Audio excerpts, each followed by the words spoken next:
пълноти и отличия от фестивалите Брочка, град Прилеп, Република Македония, фестивала Власинско лето, град Сурдулица, Република Сърбия.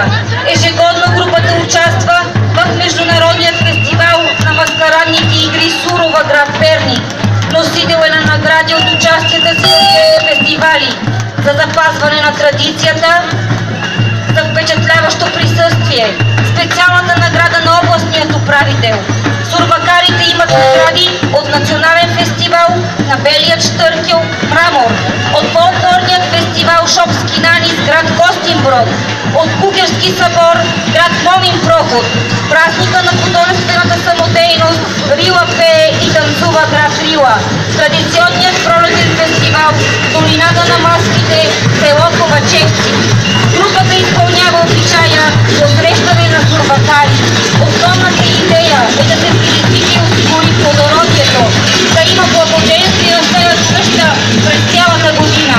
Волюк Башия да отправя благослови към домашните за здраве и берекет.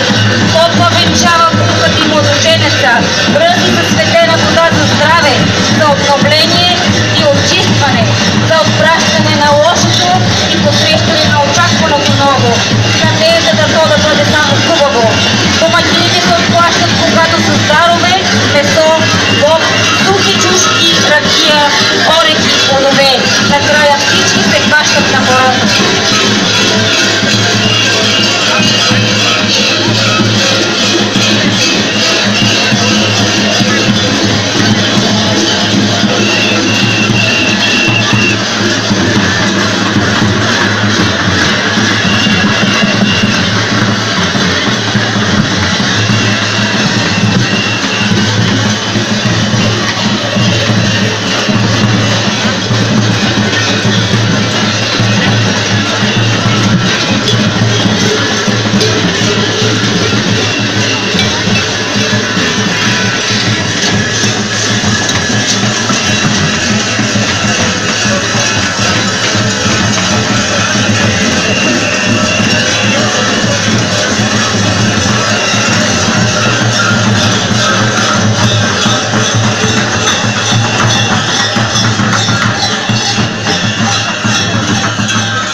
Домакини на град Радомир и вие, скъпи гости на град Радомир, читалище Христо Ботев, 1928, квартал Върба, специално с техната група е дошла да ви честити новата година, да ви пожелае здраве, щастие, успех, бъдете живи и здрави. Сега с нашия обичай ще прогоним всичко лошо, за да дойде всичко добро, защото вие го заслужавате.